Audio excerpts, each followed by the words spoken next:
Bueno, ante todo agradecer a Medium, a esta casa de 1913 que sigue en pie, que cuesta muchísimo sostener, pero que solo el afecto y el conocimiento de lo que se habita permite que permanezca en el tiempo y que la podamos habitar. Ernestina, todo el ímpetu que pone a lo que le importa y le atraviesa.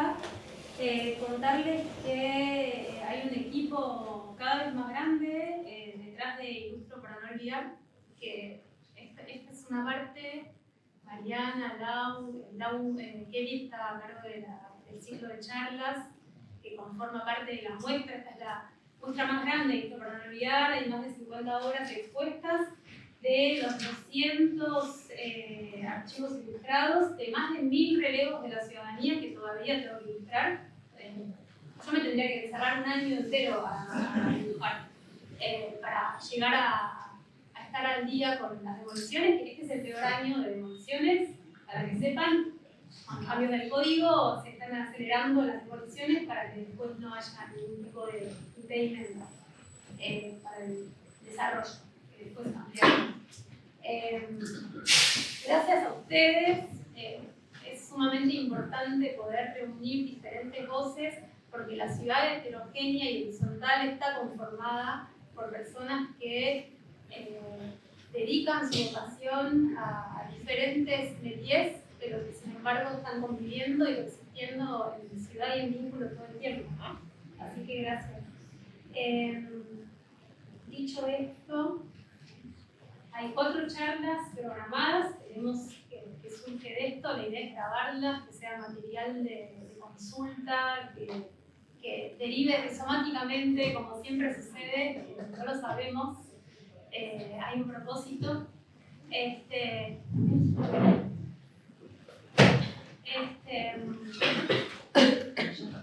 Esta charla es la primera. Bueno, son todas conversaciones interdisciplinarias, ¿sí? Sobre ciudad, memoria, colapso y vínculo.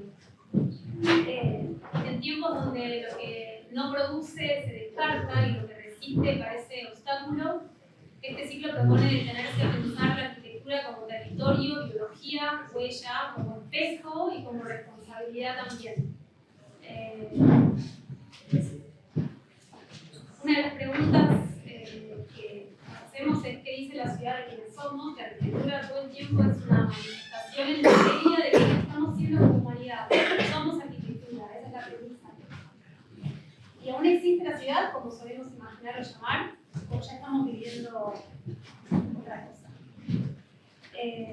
Esta charla es de arquitectura de la memoria, política, historia, oficio y territorio. Bueno, hoy tenemos para esta charla a Gustavo Diegues, a Luca Gilardi, que son 2 arquitectos que tienen un proyecto que se llama A77, son docentes universitarios, ellos trabajan en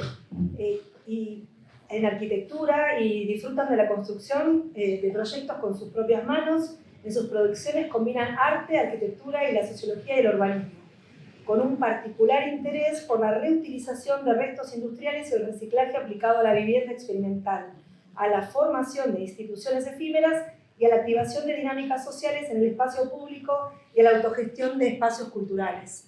Seguramente se han encontrado muchas veces en los museos, en Recoleta, con sus dispositivos armados por ellos.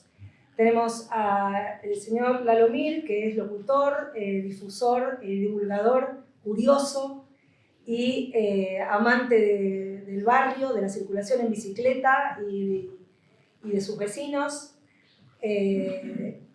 Creo que ya lo conocen por la radio y todo eso, pero no conocían lo otro del barrio. Y tenemos a la señora María O'Donnell, que es politóloga, periodista, escritora, que también es runner, que cultiva orquídeas y que disfruta mucho de la ciudad de Buenos Aires y que comenta siempre que a partir de esta cuestión de empezar a correr, tanto en Buenos Aires como en diferentes ciudades, tiene una mirada muy distinta y muy particular de lo que pasa y puede acceder a espacios que en líneas generales nosotros, los ciudadanos de Buenos Aires, no accedemos. Bueno, ya los presenté. Sí, hay que correr. Hay que salir a conocer. Hay que correr para ver las ciudades de otro lugar. Sí, o caminar. Por el medio de la avenida Corrientes, por ejemplo. Es sin lo más auto. lindo del mundo. Claro. Bueno, ¿qué nos trajo hasta acá? ¿Qué hacemos acá? ¿Qué nos trajo hasta acá? ¿Por ¿Qué están acá? es lo que hizo que estés dibujando, ahora tengas 1000 dibujos por delante y bueno, hay que preguntarnos eso, ¿por qué tenemos que hablar ahora de memoria, de rescatar lo que es valioso, de pensar que las cosas tienen una caducidad pero que hay que tratar de retrasarlas lo más posible? Y en todo caso también, ¿por qué la ciudad es materia de especialistas?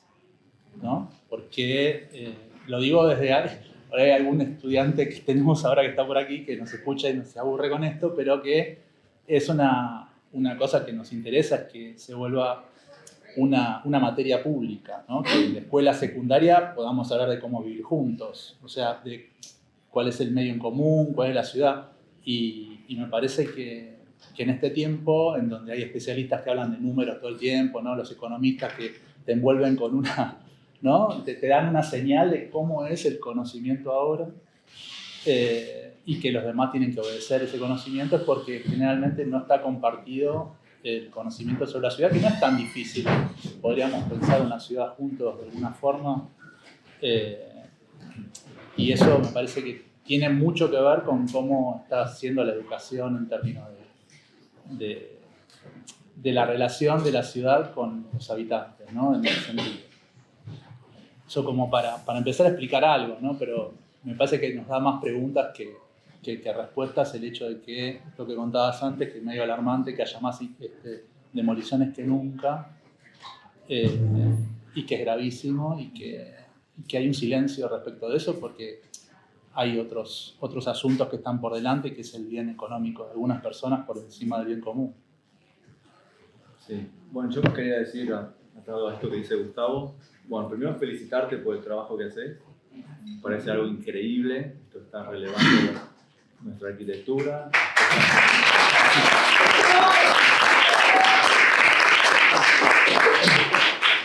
Y que convoques tanta gente también, eso es increíble. Y seas un influencer. Ay, no, escuchamos. Bueno, pero está bien, te tocó eso. Bueno, comunicadora. Ah, bien, ok. Bueno, pero esta influencia tuya está muy bien, digo, porque nos atrae, ¿no? Nos convoca, nos preocupa, es algo que a todos nos preocupa esto de las demoliciones en Buenos Aires. Y Buenos Aires tiene una tradición de demoler grandes cosas, ¿no? Yo quiero pasar un chivo aparte de esto porque hay un sitio en YouTube que se llama Memoria Visual de Buenos Aires. Sí, que, Nacho Bocelli. exactamente. El hijo de... Bueno, pero él trabajó con su padre y con otra socia haciendo este trabajo, donde se puede repasar toda la historia de la demolición de Buenos Aires. Y es aterrador. Hay cosas que son tremendas. Tenemos una historia, un pasado que es tremendo.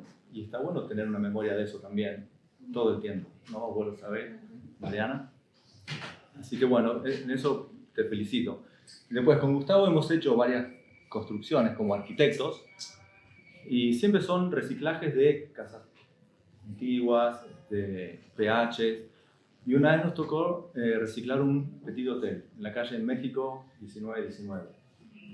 Que hicimos todo el trabajo, eso lo compró un cliente con su hermano.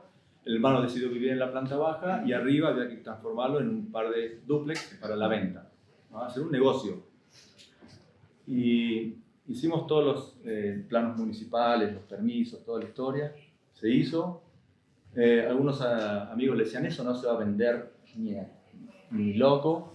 Bueno, se terminó vendiendo y anduvo muy bien. Cuando un momento la gestora, lo hicimos todo a través de una gestoría para poder tener los planos aprobados con la MUN y todo eso, y en un momento la gestora me dice, ese dibujito de la fachada que hiciste tan lindo, todo el petit hotel, lo usé tal cual para otro plano donde se demolía uno igual a ese. ¿No? Eso fue como una estocada en el corazón, no lo puedo creer, pero era así. se viene demoliendo desde hace muchos años un montón. Es lamentable, pero sigue pasando. Así que bueno, me parece que eso para felicitarte como militante de la conciencia por lo que tenés, me parece que es muy importante. Y como dice Gustavo, estamos gobernados por la economía. Y eso es lo lamentable. Eso es triste, porque eso es lo que hace que se transforme la ciudad de esta manera, y lo que importa es el valor de lo que se puede construir y no de lo que hay. Y eso me parece que tenemos que debatir entre todos de qué se trata, qué significa, o cuál es el límite de todo eso. No sé, me ocurre preguntarle a María por su estudio de politóloga y porque trabaja con materia política. Todo lo que trabajas, todo tu día está rodeado de política. Si no hay algún antecedente político en esta... O sea, cuando uno va a París nadie demolió nada. En la zona histórica de París no se puede tocar nada. Cuando vas a Roma igual, cuando vas a Londres igual. Y en algunas ciudades de América hay centros que están bastante bien conservados, qué sé yo, el Pelourinho en Bahía. Hay muchos ejemplos. No tiene que ver con una cuestión política el hecho de que siempre queremos borrar lo anterior. No hay una lectura política en eso. O sea, es Lalo, que siempre pensé con todo este tema de... Ahora la última elección en la ciudad fue quizás, tristemente, pues ya era un poco tarde, la primera vez que aparece la discusión de la cuestión, ¿no?, del código de planeamiento urbano, con algún grado de debate y qué sé yo. Pero vos fíjate que los únicos barrios que lograron preservar su código o defenderse fueron los de mayor poder adquisitivo, que son los que tienen más conexiones. Entonces, si vos ves lo que pasa, o sea, Belgrano R, Belgrano Chico, Palermo Chico, o sea, los barrios de mayor poder adquisitivo fueron los únicos que, por sus contactos y porque ahí habitan gente con contacto en la legislatura y en el poder de la ciudad, lograron a través de eso generar protecciones especiales, ¿no? Que igual tiene mucho que ver con o sea, la ciudad de Buenos Aires, la legislatura está hecha con la ciudad como distrito único. Y eso hace que la mayoría de los legisladores sean de la zona norte de la ciudad de Buenos Aires por cómo funciona la política. En las ciudades es mucho mejor que el sistema funcione de manera tal que sea representaciones por comunas o por barrios, y entonces vos tendrías en la legislatura negociaciones donde el sur y cada uno de los legisladores podría hacer valer mejor la preservación del patrimonio, que así como tenés más plazas en la zona norte de la ciudad, es más fácil hoy, paradójicamente, porque además son los que se pueden comprar las torres, digamos, eventualmente. Y hoy en día las zonas más protegidas son las más ricas de la ciudad. Me consta porque estuvimos en una inmobiliaria en Belgrano R y el tipo dijo, sin ningún problema, acá nadie toca nada de lo que está viejo, mansiones, casas antiguas, en Belgrano R no se tocan. No, y en el sur de la ciudad se demuelen como si nada, porque no hay porque hay una injusticia muy grande también en la representación política en la legislatura. Pero yo, bueno, quiero decirles que yo conocí el proyecto de Ilustro me parece loco que estén juntas ahora y conectadas a Caldera, porque fue Laura la que me hizo conocer el proyecto de Ilustro, y entonces charlamos en la radio, y Ernest, que es mi amiga también adorada, yo sé lo que quiere Million, entonces es como que se juntaron a mí, y Lau, que es arquitecta, me ha enseñado tanto sobre la arquitectura. Y una vez me pasó, voy a contar nada más, una anécdota personal, pero a título de cómo estas cosas te conmueven. Mis viejos eran como, mi papá era un sociólogo, qué sé yo, que de los primeros que van a parar a Palermo en la época que empezaban, pero con Jaime Nisnovich, que seguramente lo conocen, que era como un arquitecto que cuidaba esas casas antiguas y hacía las claraboyas y qué sé yo, y después hizo como estas... los manuales. Hizo los manuales. Es espectacular, que los manuales claro, los arquitectos, que son los manuales de construcción popular, ¿no? Claro, sí, eran historietas que se vendían en los kioscos de diarios y te enseñaban a construir A modo historieta, Claro, pero de construcciones populares, claro, digamos. Entonces Jaime fue nuestro arquitecto y vivía a la vuelta de casa en Julián Álvarez y Guatemala. Y yo ahora vivo ahí muy cerquita, pero en un momento mi casa de Julián Álvarez y Guatemala le hicieron un edificio. Y fue un momento tan angustiante, de repente, y en un momento, como vivimos muy cerca, varias veces frenaba el auto y le decía a mis hijas, yo crecí en esta casa y subíamos la sandía por el primer piso porque eran 2 casas y no sé qué, y de este lado estaba el living, y entonces les mostraba el otro lado y decía, cuando mamá los retaba a mis hermanos que son más grandes y les prohibía salir, tiraban la cuerda y bajaban por el balcón y se escapaban igual, porque era una casa en L. Es un edificio que me pega un bajón.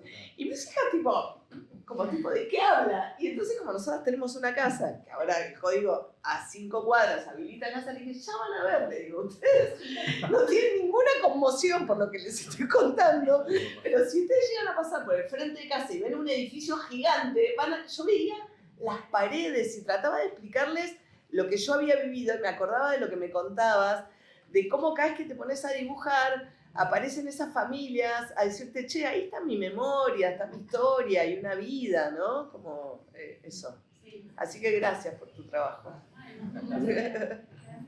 Aparte, yo creo que a cada uno... Es súper importante lo que dice María, que es que lo que no se ve, no se defiende. O sea, lo que no se ve no existe, que es para mí una frase muy importante. Lo que no sabemos que tenemos como patrimonio, no lo defendemos. Y lo que ella hace es volver a la vida, algo que ya no vemos y que tenemos que defender porque es la memoria a futuro, que es una paradoja, ¿no? Memorizar lo futuro, porque sí, porque así como vos estás recreando lo que nos va a pasar, es que tenemos que defender lo que no sabemos que existió, pero que nos hace personas. Entonces, para mí es muy importante lo que hace. Yo quería decir algo respecto de eso y respecto a lo que decía Lucas. Hace un año atrás leí un libro sobre la historia de Mar del Plata. Se cumplían los 150 años de Mar del Plata. Bueno, el que me regalaste vos para mi cumpleaños. Es un librazo, es el libro de Juan Carlos Torres que habla de la historia del peronismo y habla como de es un librazo. Los sindicatos. Bueno, claro, Este habla de Mar del Plata y explica un poco cómo Mar del Plata es un poco una célula de algo que se puede entender para todo el país, ¿no? De todos los fenómenos, todo lo que pasó. Y a mí me llamaba muchísimo la atención lo ya demolida que estaba Mar del Plata siempre, todo el tiempo. Y bueno, hoy en día es un gran problema lo que está sucediendo en Mar del Plata. A todos nos pasó, a mí también un día me apareció mi casa, mi primer casa demolida, o sea, ella me avisó, van a demoler esta casa, y yo dije, es la mía, y yo dibujo las casas por dentro. O sea, yo dibujo esos espacios en los que yo habité o en los que habitaron amigos, pero por dentro en vez de por fuera. Y lo que reflexionábamos con Natalia era que esta movida que sucede no se empañe de algo melancólico, ¿no? Sino que sea algo poderoso de levantar a la ciudadanía y decir, esta es nuestra casa. Esto sucedió siempre, como dice él, siempre se demolió Buenos Aires. Ya lo dijo Charlie. Entonces digo, hay un punto en donde decir, bueno, ojalá esto sirva para que tomemos conciencia de que caminamos por la calle, de que todo el tiempo están bombardeando Buenos Aires, que todo el tiempo encontramos café de especialidad, con todo el amor del mundo. No necesitamos tantos cafés de especialidad, no necesitamos que las veredas no sean más nuestras, ni que las calles no sean nuestras, ¿no? Porque en algún punto somos la misma. Eso es algo muy circular, que desde el 50 más o menos, la ciudad de Buenos Aires no crece en habitantes y es exponencial la cantidad de metros cuadrados que tiene la ciudad y no crece en habitantes. Entonces decimos, ¿dónde van a parar? ¿Quiénes van a vivir en esos edificios? En donde además Natalia a mí me dio la posibilidad de empezar a entender por qué esas construcciones, por qué la famosa Casa Chorizo es una tipología de esta ciudad, de este país, que se replica en algunas otras ciudades, pero que tiene que ver con una necesidad, con un pensamiento y entendiendo el territorio. Que estos edificios que aparecen constantemente no tienen otra necesidad más que la especulación inmobiliaria, que nos sacan la luz, que nos sacan el verde, que revientan los árboles, que destrozan las calles.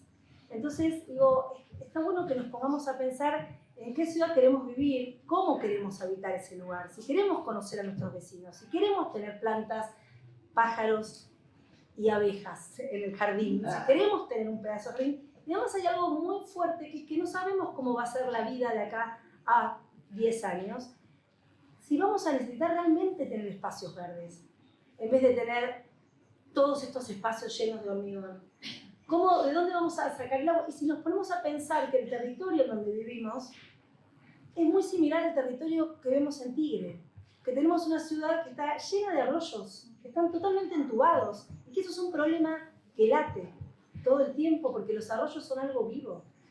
Entonces, de repente pensar, ¿cómo hacemos desde nosotros, desde ir charlando, desde ir pensando los espacios en donde estamos, en los que queremos vivir?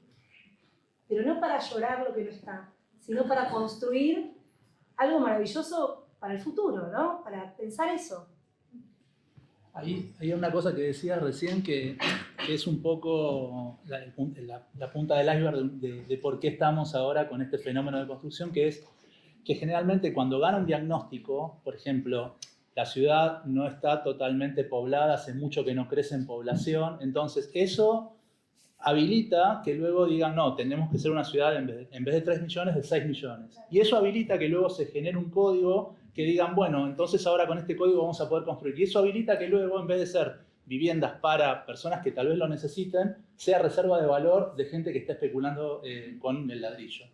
Entonces, hay una cosa que es que últimamente los discursos empiezan a entrar sin que nadie los ponga en duda, porque vienen como una verdad, por eso yo decía esto de los especialistas, como una verdad especialista de que, ¿por qué tenemos que pensar que Buenos Aires tiene que crecer en lo que llaman densidad? Es una cosa que usan para explicar que tenemos que tener más gente viviendo en Buenos Aires.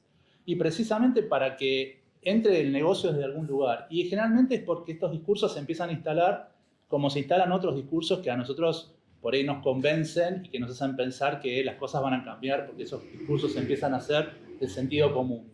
Y ese sentido común no siempre es el indicado, y me parece que parte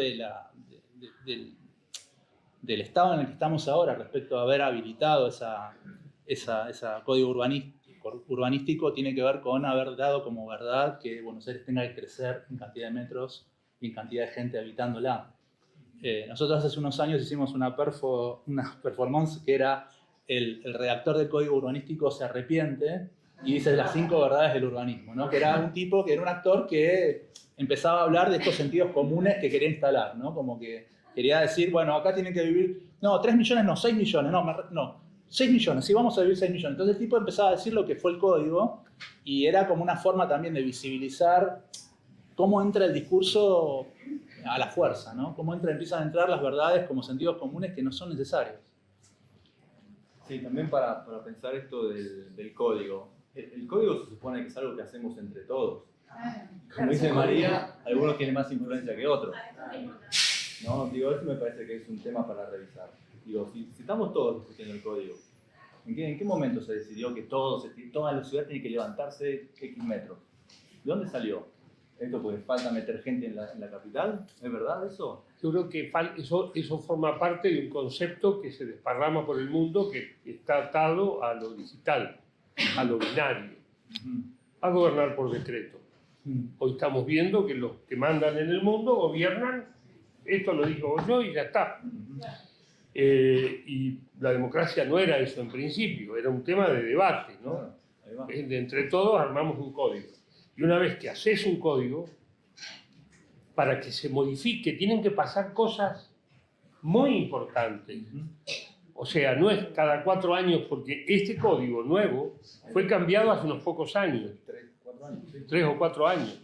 ¿Y mejora con los cambios? No, porque No, habilita más Y habilita diferentes cosas. ¿Los nuevos cambios empeoran? Sí, y están demoliendo todo No, con el viejo, o sea, con lo ya autorizado por el viejo. Respecto del viejo, en términos generales, lo que hace es aumenta la capacidad de construcción. No, lo que digo es, o sea, el de la reta puede ser. No, y el de ahora fue peor que ese, porque ¿Este empeoró el de la el de reta? diciembre empeoró el de la reta. El del 24 empeoró. ¿Todos saben cuáles son las modificaciones al código? Bien, vamos por ahí. El código se modifica y permite mayor densidad constructiva. ¿Pero para cuál? ¿Solo para...? En el 2018 El de la reta. El de la reta, que después continúa con pandemia y que eso está latente y no se nota tanto hasta el 2021, que es cuando empezamos a ver todas las demoliciones. Eso es en paralelo, ¿sí? Porque el código es una cosa porque es el código de construcción, o sea, es el código de edificación, es para edificar.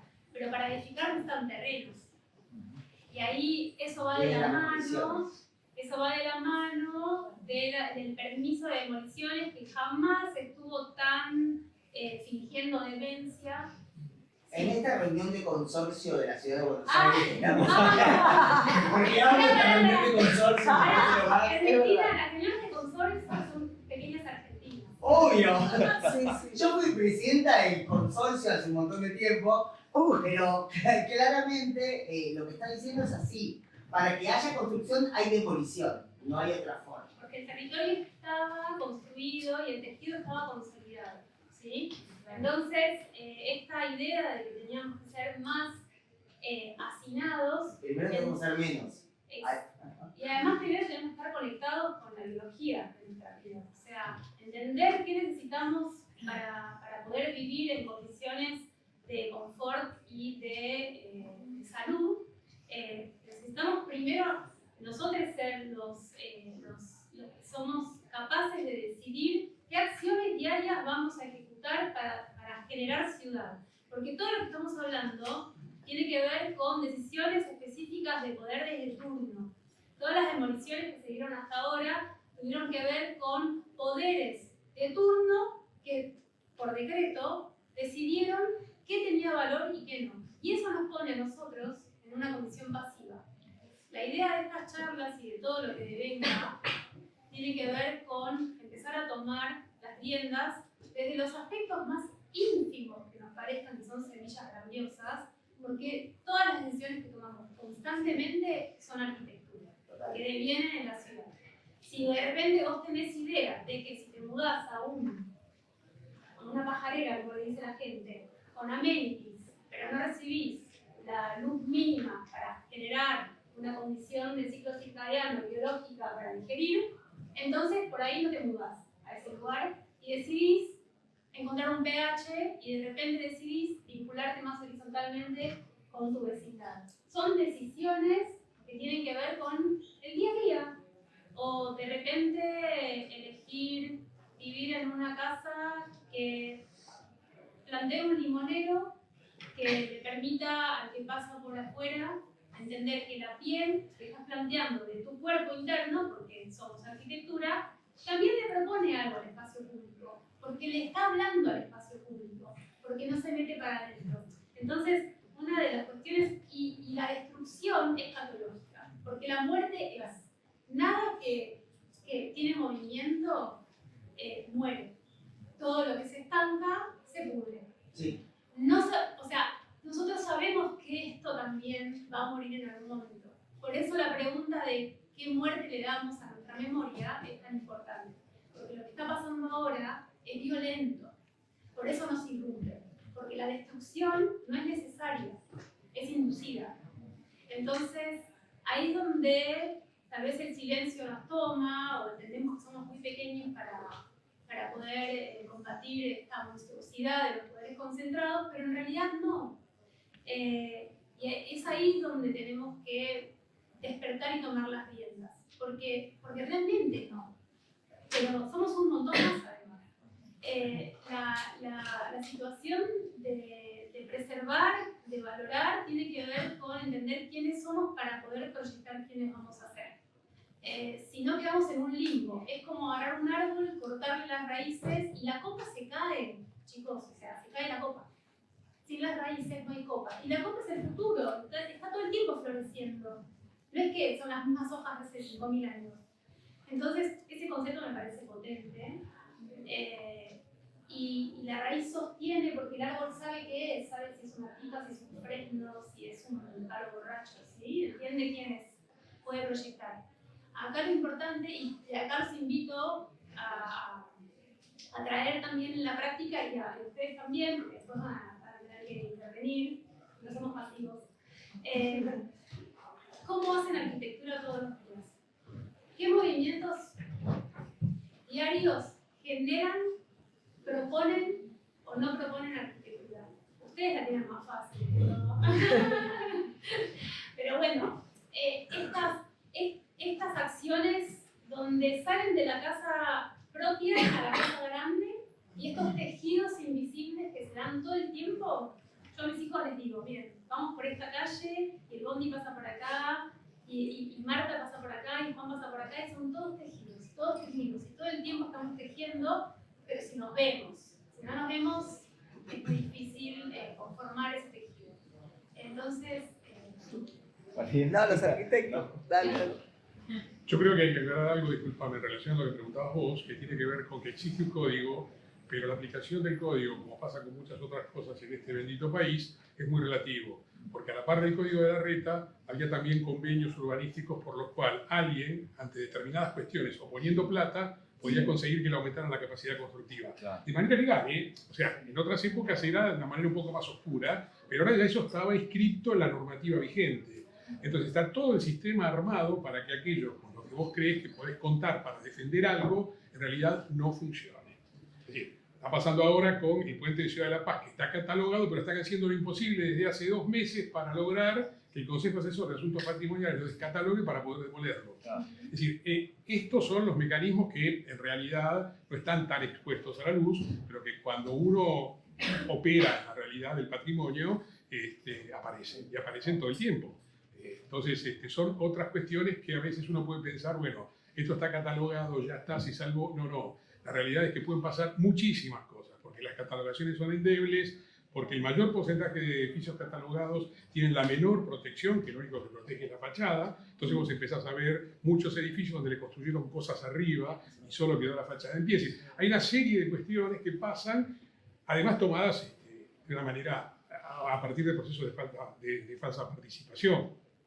En este último código lo que hicieron es largaban cuestiones disparatadas que no reconocían el territorio. Entonces decían, bueno, lugares donde hay 1 o 2 pisos de altura, hablando en concreto barrios del sur, a llevarlos a 4 o 5 pisos. Entonces, le pedían a la gente que opina. La gente decía, bueno, no, 4 o 5 pisos, no 3. Y terminaron metiendo en el medio una aprobación de altura que no corresponde, porque es en lugares donde hay 1 o 2 pisos, y los tipos lograron que la gente diga, bueno, no, 5 o 6 pisos no, 3 está mejor. Pero en realidad nunca le dijeron que si sale a la puerta de su casa lo que tiene es un piso de altura. Y acá se engancha con otra cuestión que tiene que ver con que hay una diferencia notable entre el norte y el sur. Yo soy del sur, de la ciudad, y tiene que ver con 2 cosas fundamentales. Uno, la gente que vive en el norte tiene una mejor formación desde el punto de vista educativo y tiene también mejor preparación y mejor sensibilidad para reconocer estas cuestiones de lo artístico, lo paisajístico y demás. En el sur cuesta un poco más porque la gente no tiene esa formación, pero además también hay otra cuestión que se nota y es que la gente en el sur pobre trabaja desde las 6 de la mañana hasta las 9 de la noche para tratar de llegar a fin de mes. O sea, no le queda resto para pensar la ciudad y tampoco siente que puede influir, porque en realidad viene así de la cuna, nadie le dijo que podía de alguna manera organizarse e influir para cambiar ciertas cosas. Entonces ahí tenemos el desafío de cómo hacer para lograr que la gente en el sur de alguna manera se empodere y empiece a defender cosas, porque encima en el sur, como hay espacio, viene la cuestión de que hay que llevar el progreso al sur, entonces ahora están con la compensación de la capacidad constructiva, no sé qué, y lo venden por el lado de la seguridad, que si hay más gente va a ser más seguro, lo cual es una tremenda mentira, porque la definición de lo que es seguro o no es seguro pasa por otra cosa. Claro. Pero a la gente le dice, si ponemos una reja en la plaza y la cerramos a las 8 de la noche, va a ser más segura. Lo cual es absolutamente una mentira porque no te roban adentro de la plaza, te roban en la vereda. Sí, complicado. Es complicado. Pero ya sabemos creo cómo que- hacen arquitectura los desarrolladores. Un poco ya nos explicó cuál es el truco. Claro, es decir, te hace una encuesta y te... Totalmente, está todo absolutamente manejado. Y después los procesos de participación además son muy mentirosos porque te ponen la participación a las 4 de la tarde cuando la gente está trabajando, vienen con un proyecto consensuado, acaba de pasar con la Plaza de los Tranvías en la Comuna 3 en San Cristóbal, donde dicen, no, pero nosotros reunimos 24 personas. Cuando te mostraban las fotos, a ver, yo también soy jubilado. Eran los jubilados del barrio que eran los que podían ir un día de semana a las 3, 4 de la tarde a tomarse un café y a charlar. Y con eso validaron el proceso por el cual, por ejemplo, la plaza va a tener rejas porque una mujer les dijo que habría que poner una reja porque la gente roba. No, en San Cristóbal roban en cualquier lado y por otras cuestiones y no lo solucionás con una reja en la plaza. Pero bueno, nada, estas son las cosas que pasan en el día a día en relación al tema del patrimonio y yo creo que es una excelente oportunidad este tipo de acciones para lograr que más gente tome conciencia y poder de alguna manera brindarles herramientas para que puedan actuar y decidir sobre la ciudad que quieren. Por ahí también viene una cuestión que tiene que ver, la gente lo que puede decidir es sobre la ciudad que quieren. Después entramos de alguna manera, entre comillas, los especialistas, a ver cómo la resolvemos. Hoy el problema es que hay un grupo de especialistas, entre comillas, que están metidos a funcionarios públicos que deciden sobre la vida de todos nosotros. Hay un tema que a mí me llama, me sugiere muchos interrogantes y preguntas. Escuchando todo, tenemos una cantidad de edificios, de casas, algunas son hermosas petit hotel, otros son casas chorizos, otros son viejos PHs, que están en un estado calamitoso y saliendo de la macro y entrando a la micro, la gente que posee eso, que heredaron eso, no la pueden mantener. That's the way. Entonces, claro, uno piensa, si hubiese, no sé, unas políticas públicas que acompañen, bueno, estamos hablando de Argentina Año Verde, evidentemente, ¿cómo corregimos eso? ¿Cómo hacemos con alguien que hereda una propiedad que está hecha pelota porque hace 20 o 30 años que nadie le hace mantenimiento? Que no es exclusivo de la gente que tiene casas viejas. El Estado no mantiene los ministerios, no mantiene las escuelas. Es como que en los presupuestos nacionales, provinciales y municipales fueran de Marte, porque uno en su casa cada tanto pinta la puerta, arregla el postigo, llama a un carpintero y le decís cambiame las puertitas de la cocina. El Estado, no el Estado, porque el Estado somos todos, los gobiernos, las administraciones, el mantenimiento no existe. No existe. Está puesto seguramente en el presupuesto del ministerio tal o de la secretaría tal, pero no se ejecuta porque la plata en general en este país, la historia nos lo cuenta, se usa en otra cosa. Entonces ahí tenemos un agujero negro. Sí, es un tema de política pública, es lo que vos decís, porque de repente ahora estamos pasando por una experiencia con la universidad y una municipalidad en donde se les da microcréditos a familias en barrios populares y los estudiantes arquitectos que están terminando están haciendo sus prácticas profesionales apoyando a las familias para mejorar sus casas. Esto estoy hablando en un plan de viviendas que están no en un estado de deterioro, sino en pleno desarrollo porque están en barrios populares y tienen que constituirse. Pero creo que el modelo es muy parecido, digamos. Que por eso digo, es como vos decís, son políticas públicas que no se instrumentan, digamos. Por ejemplo, establecer microcréditos que se puedan devolver muy sencillamente porque se van dando a medida que vos vas cumpliendo ciertas etapas como muy, muy pequeñas. De repente hago la membrana, no sé, digo para decirte cosas muy, muy sencillas, ¿no? Reparo las filtraciones, es tanto dinero, devuelvo, hago tal otra cosa, Entonces, digo, hay formas de resolver estos temas. Me parece que tiene que ver también con dónde están puestas las energías. Las energías no están puestas en eso. No. Están puestas en cosas que siempre tienen que ver con negocios más grandes y no apuntan a individuos concretos, sino a una cuestión que tiene más que ver con algo industrial, por decirlo de alguna forma. Lo que dice Lalo es tal cual, porque vos le das una vivienda bella, linda, con historia, pero no la puedes mantener. Y la tentación a la venta es muy grande. Claro. Porque una empresa dice, te lo compro, porque acá puedo hacer 10 y te doy 3 departamentos. Sí. Y te salvas la vida. Y eso pasa todos los días en Buenos Aires. Un vecino ahí por Palermo también, en la esquina vendió la casa que estaba perfecta, no tiene ningún problema, pero ahora tiene un edificio de 7 pisos y él vive arriba. Y está salvado. ¿Y contra eso cómo va? O sea que... Yo vivo en Palermo, pero del lado más pegado a Villa Crespo, que todavía no era Palermo, o sea, que se fue transformando, no sé qué es ahora, pero era...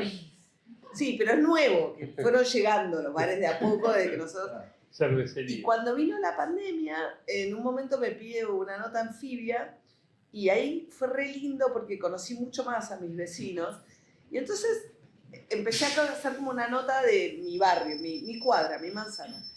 Y el del frente es un tipo que labura, que hace parabrisas y me dice, yo la verdad, todos mis compañeros, qué sé yo, hace rato que alquilan o vendieron, yo haría mucho más guita. Me dice, ¿qué hago de mi vida? El de la vuelta era el hijo de un tipo que tiene un vivero, que tiene un mayorista vivero, que el padre, que no sé qué, que tiene un cuarto de manzana. El tipo me dice, bueno, yo todavía aguanto, mis hijos ni a palos van a hacer esto. El de la esquina era el del kiosco que alquilaba chiquitito, que me cuidaba a mis hijas cuando eran chiquitas, que cuando se quedaban afuera, no sé qué, que en un momento la dueña vendió el coso y que ahora están haciendo como un mega departamento.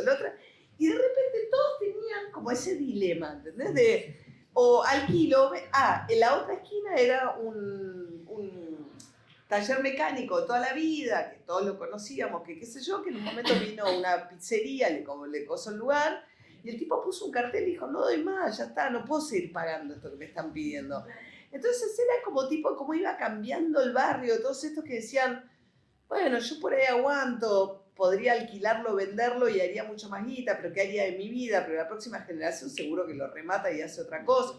Y así estamos en la cuadra. ¿Entendés? El kiosquero no está más, el del parabrisas todavía está, el del vivero aguanta, el del taller mecánico ya se fue y ahora tengo una pizzería, que por suerte tiene como un concepto estético que lo dejó como eléctrica. No sé si lo vieron, que es la única que por suerte decidió que dejó la fachada del Con la gráfica original. Claro, dejó como un taller mecánico y metió la pizzería adentro sin tapar el frente. Después, nada, cambiaron todo, de qué sé yo. Y de repente empieza a ver como unos edificios altísimos alrededor y yo la veo a mi vecina y le digo, ¿qué vamos a hacer? Y ella me dice, yo quiero morir acá. Y le digo, pensémoslo, le digo, ¿qué hacemos nosotras? ¿Entendés? Digo, porque si vendo yo sola la casa no vale nada y al final por terrible no me van a pagar.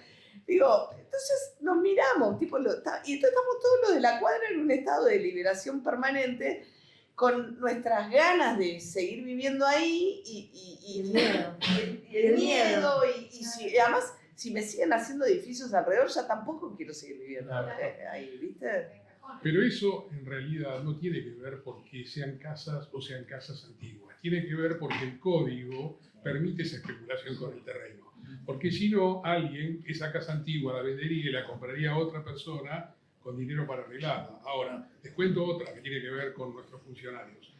Desde que se crearon las áreas de protección histórica, estoy hablando hace 30 años atrás, la misma normativa tiene una cosa que se llama FEDEC, que es un fondo especial para la rehabilitación de edificios catalogados, que tendría muchísimo dinero y ahora muchísimo más porque tiene asignado un porcentaje de lo que recauda el gobierno de la ciudad por derecho de construcción, es decir, por los edificios nuevos. Claro.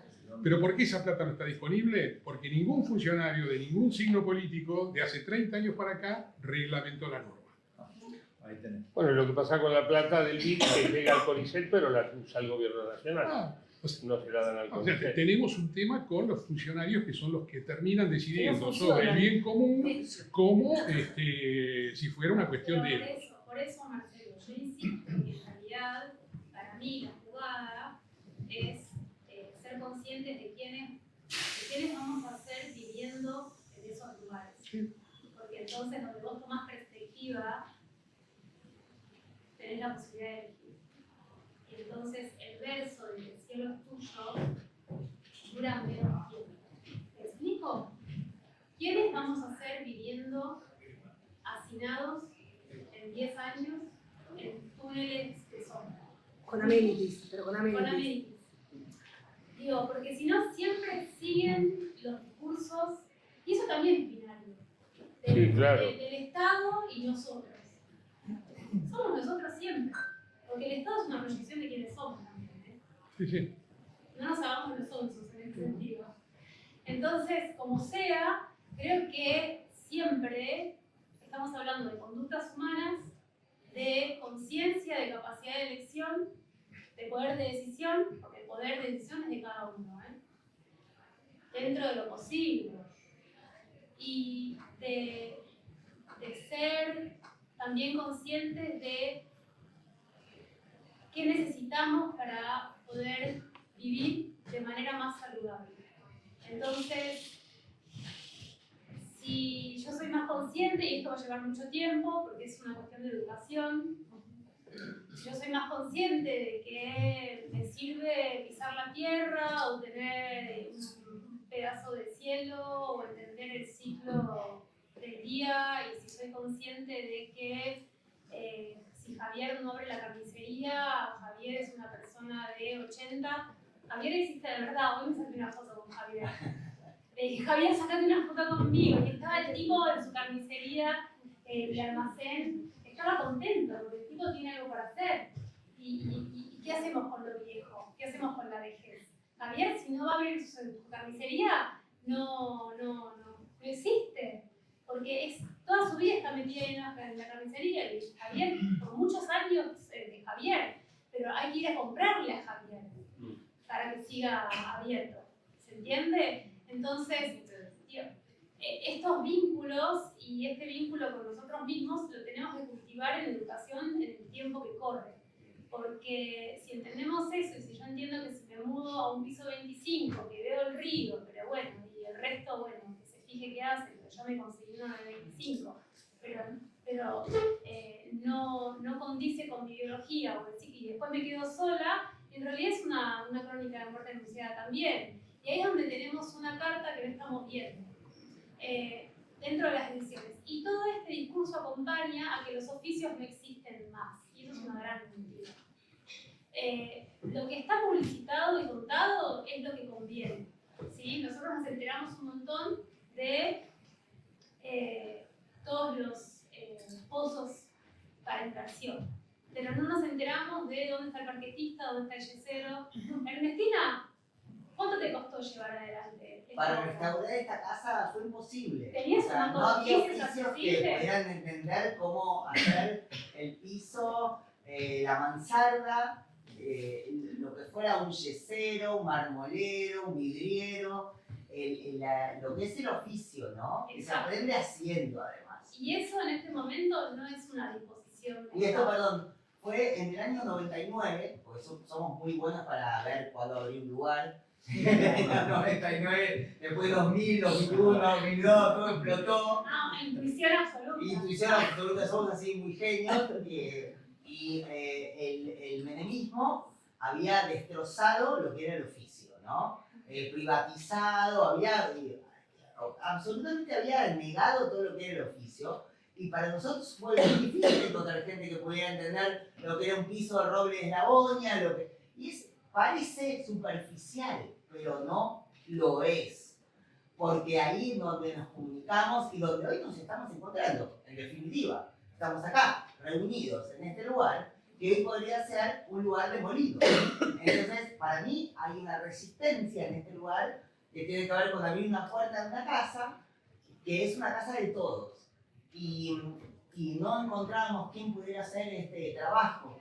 Y la Escuela 24 de Oficios es un lugar donde chicos, niños, pibes que salen de un lugar donde no tienen cómo pensar su futuro, pueden decir, ok, yo puedo trabajar de esto, puedo trabajar de lo otro, y todo aquello que demuelen son lugares que podrían restaurarse con estos oficios. O sea, no solo demuelen nuestra memoria, nuestra historia, demuelen trabajo que podría hacerse para construir un futuro que, bueno, nuestra memoria el tiempo. Ahí es donde la facu y los espacios de comunicación son tan importantes, porque en los oficios también está la concepción del tiempo y la calidad y el servicio. Cuando vos tenés una reparación de un piso de eslabonia, tenés todo un conocimiento ya temporal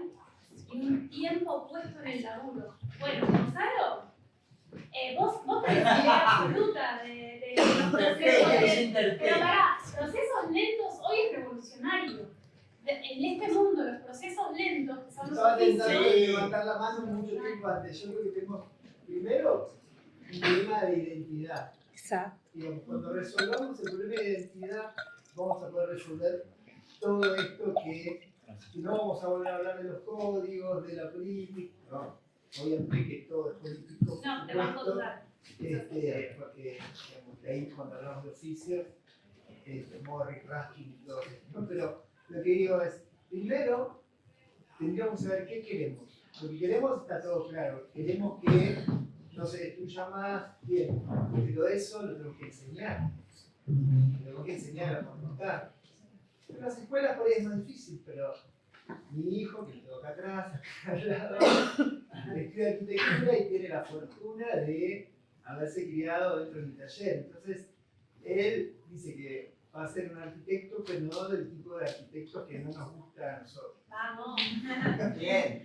Pero lo que digo es, obviamente que, lo que digo yo, lo dice un sociólogo que se llama Richard Sennett, que recomiendo un libro maravilloso de él que habla de todo esto, de ser artesano, y es más de una arqueología de él, pero digo, no hay arte sin artesanía, ¿no? Sí.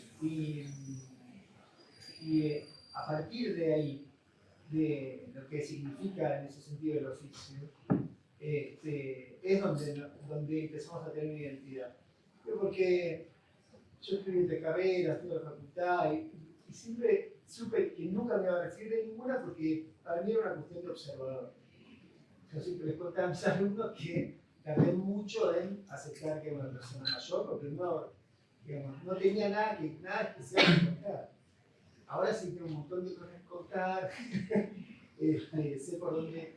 Pero bueno, quiero decir, para mí lo más interesante en descubrir una identidad es enseñar. ¿En dónde está esto? ¿En dónde podemos resolver? Obviamente en el oficio. No solamente en la manera de ver, porque hablamos de códigos, de cosas que no manejamos. Sí, si nos ponemos a investigar, podemos, pero no resolvemos nada. Lo primero que tenemos que saber es qué queremos. ¿Qué queremos? Y la Argentina tiene una tradición muy floja en eso, porque yo acabo de vivir en México y nunca pensé que iba a viajar a México, viajé porque me invitaron, bla, bla, bla, y cuando estaba en México y decía, no me alcanzan los sentidos para explicar lo que me pasa con México, ¿no? Porque, y después me da cuenta que ¿qué era lo que tenía? Tiene mucha identidad, sabe lo que son, más allá de todo lo que les pasó, de tener a Estados Unidos pegado y todo esto, ellos saben lo que son, saben lo que quieren. Y yo me pregunto, ¿cuál es nuestra identidad? ¿Qué es el asado, el mate? Entonces para mí hay que empezar por ahí, decir, ¿qué somos? ¿Qué somos? Entonces para decir qué queremos.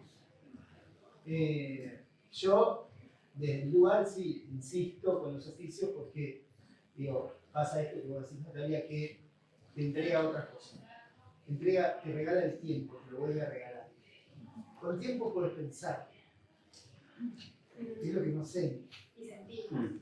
Por ahí es una buena pregunta para los panelistas, ¿no? ¿Cuál es nuestra identidad? No, yo pensaba, hay algo del urbanismo que a mí me interesa mucho, como los que cuentan historias no tan habituales, ¿no? Y me parece que a veces a la arquitectura le cuesta mucho transformarse, y lo pienso mucho con el campo, o sea, como periodista, ¿viste? Como que el campo es como un nicho y en realidad no es un nicho, porque es lo que consumimos, es lo que... Y como ese suplemento aparte que viene de arquitectura en el diario, que es como de una conversación entre arquitectos, que no es muy interesante. Sin embargo, bueno, yo... que ni siquiera es el arquitecto. Sí, claro, es como... el desarrollador. No, y sin embargo, o sea, yo por ejemplo, cuando, no sé, yo que no soy nada experimentada en eso, pero me gusta muchísimo el newsletter de Cenital de Urbanismo, de Federico Por, y entonces... Y encuentro como formas de contar la ciudad, que como que el urbanismo es una forma de contarme la ciudad de otras maneras. Y me resultan historias como digo, wow, ¿entendés? O sea, qué interesante. ¿Y por qué el urbanismo es un suplemento aparte del diario? Y digo, hay un problema ahí, que me parece parecido al problema del campo, porque el campo es lo que comemos, lo que consumimos. Hay un suplemento del campo también, ¿no? Claro, exacto. Claro. Entonces es como si fuese algo aparte, ¿viste? Es algo aparte. Pero no debe ser algo aparte. Son Porque, charlas interdisciplinarias. claro, pero vos decís, cuando lo hacen, nada más interesante. Ahora vino la elección en la provincia de Buenos Aires. De repente, la primera sección electoral, que es la sección de la zona norte, por primera vez es la más poblada, con relación a lo que había pasado en la tercera sección electoral, que es la zona sur. Bueno, no es solamente la zona sur, pero predominantemente, porque tiene también La Matanza y la otra, o sea, como una B, porque la otra va hacia Moreno y esta va hacia... Pero digo, entonces, qué interesante, ¿qué pasó? Que la zona norte de la provincia de Buenos Aires, de repente, es la más poblada que la zona sur, porque además la industrialización de la provincia de Buenos Aires, hay un cordón muy importante en la zona norte, en la década del 50, qué sé yo. Pero ahora viene de la mano de como los desarrollos de los barrios cerrados, los mayor poder adquisitivo, entonces la idea es cómo va a ponderar eso con el voto, que históricamente, que el peronismo... Y la Panamericana está colapsada, porque es la misma Panamericana, pero de repente todo el mundo se mudó a la zona norte. Entonces decís, qué interesante. O sea, si yo miro lo que está pasando con la distribución geográfica en el conurbano, un poco te cuenta también la industrialización y la desindustrialización y qué sé yo, de los movimientos, y cómo de alguna manera también la Panamericana no se adaptó o lo que fuere. Pero entonces decís, qué interesante, o sea, hay tantas maneras donde el urbanismo te cuenta la historia del país, pero de repente me lo traen en un suplemento aparte que son desarrollos urbanos de Canning. Y digo, no, o sea, no me interesa nada, ¿no? Pero tienen valor narrativo, o sea, no es que hay... Por eso yo decía lo de los especialistas al principio, porque, digo, un poco me apoyo en lo que dice Gonzalo de la educación. Para mí es muy importante que en la secundaria hablemos de las narraciones sobre cómo nos constituimos, porque después en cada una de las carreras cada uno le va a pegar a su especificidad y se va a perder en el fondo del placar. ¿Cómo? Yo no Sí. primaria. Yo lo pensaba en el secundario, me parece que es un momento... Jardín, Jardín. Sí, sí, sí. Como parte de una educación No, integral. pero es eso, es eso. Para mí, el primer problema del sistema educativo es que no lo entendemos como un todo, porque no es solo en el aula, es también en las familias, en las comunas, en las ciudades y también en las carreras de los profesores mismos, porque nos proponen talleres nuevos en el aula, pero los profesores no están capacitados para darlos, entonces no muestran interés por lo que nos están enseñando tampoco. Wow. Sobre el... Sí, pero bueno, integral desde, como, no sé, los japoneses, desde el jardín de infante se aprende hasta el último día de tu vida. O sea, la educación es algo, es un laburo en tu vida. Los diarios, los suplementos, es una unidad de negocio. Total. Por eso, entonces otra vez volvemos al comienzo con ustedes.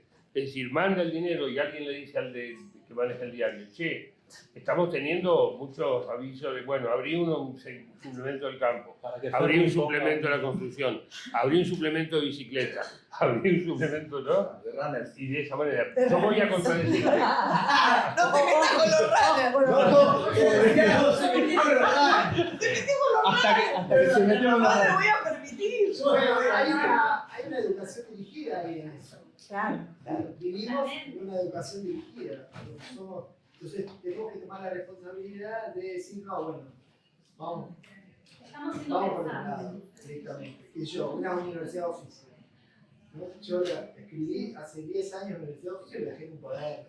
Cuando lo presenté en un montón de lugares y en ese momento no estaba maduro. Gonzalo, una persona mayor. ya lo lanzamos. El año que viene, Universidad de oficio. No, yo hice la casa de oficio de la papelera de Palermo con Roberto Fernández en un momento y es algo que funcionaba, era un lugar donde vos podías aprender y producir. La papelera vendía lo que se producía, pero vos podías ir a aprender lo que se producía.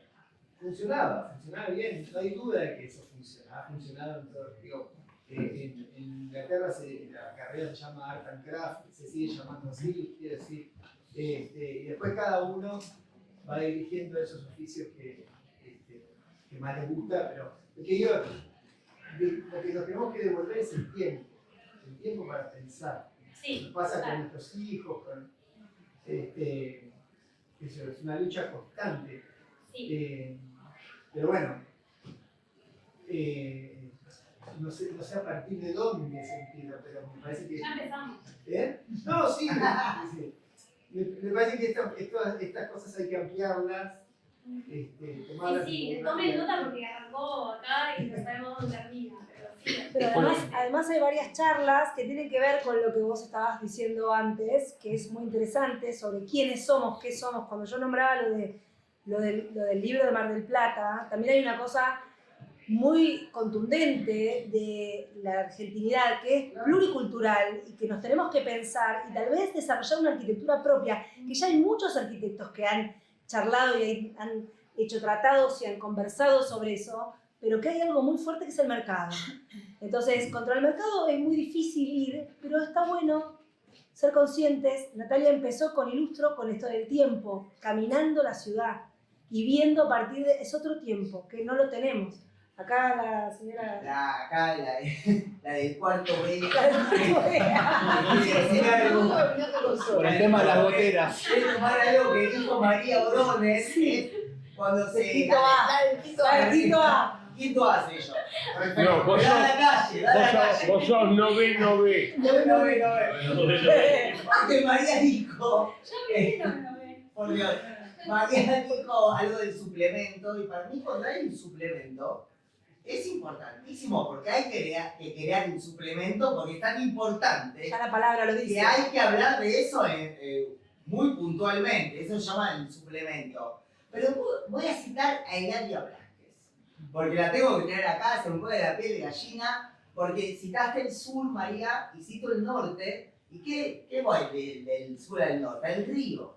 Y Eladia Blasquez dijo, aunque me des la espalda de cemento, me mires transcurrir diferente, es esta tu ciudad, esta tu gente, y ahí va. Y porque eso creo, ¿no? Creo que tenemos una ciudad con el río ahí, que une el sur y el norte, y que acá estamos caminando eso. Me parece importantísimo entender que tenemos que construir mirando al agua, porque es lo que nos construye, porque el agua va, viene, y acá estamos. Y bueno, y me parece muy importante, ¿no? Citar a Eladia Blasquez y entender que un suplemento es lo importante que tiene un suplemento, que es tan importante que hay que hablar de eso aparte. O sea, está todo bien acá, no, hablemos de esto aparte. Ahí es el suplemento. Y bueno, y yo creo en eso, ¿no? Creo que estamos construyendo algo parados en un lugar que va y viene y que es importantísimo entender que lo que estamos hablando es de hoy para adelante con una memoria que tenemos, aunque no la sintamos tan contundentemente, ahí está. Entonces estamos hablando de eso. Y bueno, quería citar el año nada más del quinto A. Chao. Yo quería decir algo con respecto al campo. Me parece que tenemos algo en común entre la ciudad y el campo, que es la voracidad, ¿no? En el campo también la superficie cultivable se expandió muchísimo en los últimos años. Soja. ¿Y a costa de qué? A costa de desmontar un montón La vida de todos. bosques. La cosa de vida. Eso es tremendo. U otro tipo de producción, Sí, como es los verdad. frutales, como todo. que atendían las colectividades, los inmigrantes, una serie de cosas no existen Todo más. ese cambio es como en paralelo con la ciudad. Y, Totalmente. digamos, hay voracidad por el suelo urbano y voracidad por el espacio Suelo de cultivo. rural, Claro. Total. El Sumale el extractivismo, petróleo, el sumale que se va a hablar. el próximo tema, claro. Vengan a la charla de Esa es la extractivismo que va a charla. estar buenísima y hay un montón de... Pero una de las cosas que sucedió... Sí, respecto a esto que todos vimos, que fue lo del CONICET, lo de los chicos, los científicos que estuvieron con el cañón de Mar del Plata, que es que de repente descubrimos toda la ciudadanía, todos los habitantes de la Argentina, que tenemos una plataforma submarina tremenda, que decís, nadie habla de eso, siempre se habla del campo y la Argentina es el campo y el asado, como decías vos, y no chicos, la Argentina no es el campo y el asado nada más, es un montón de otras cosas y creo que hay una parte de encontrar la identidad de quiénes somos y dejar de estar pensando que somos europeos, que eso es algo que solo le pasa a los porteños y a algún par más, y de empezar a pensarnos nosotros quiénes somos, qué queremos, ¿no? Y creo que esa es como la semilla del lío en el que estamos y hacia dónde vamos. Claro, porque al no saber quiénes somos, también somos manejados. En las escuelas nos enseñan a ser alguien, ¿viste? Como dices, quiero ser alguien. ¿Quién quiere ser, boludo? ¿Sos vos? Tipo, ¿Vos sos vos? claro, ¿Vos sos vos? sos vos. ¿Estás siendo vos? Entonces, y no nos enseñan mucho, o no nos enseñar, porque señalar. Educar es sacarlo de adentro para afuera. Educar significa lo que tenés adentro, que alguien te guíe para sacarlo afuera. Señalar, enseñar, es señalar con el dedo e indicar el camino. De alguna manera es una conducción. Entonces, es muy raro hoy que nos encontremos en ámbitos educativos donde nos fomenten encontrarnos con nosotros mismos. Y que no se ponga el cuerpo. Exacto, entonces es ahí, para mí ahí radica un poco lo que vos traes de quién soy. Y solo sabiendo quién soy, aprendiendo quién soy, puedo yo después proponer y expandir, porque todas las decisiones que tomo todos los días en mi territorio, en mi casa grande, en mi topofilia, que es el amor al territorio, expande y resuena en los demás, ¿no?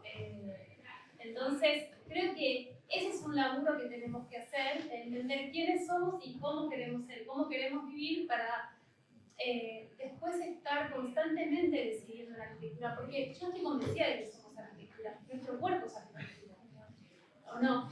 ¿No les pasa? O sea, la arquitectura está en función, pensada en función de nuestras medidas. Si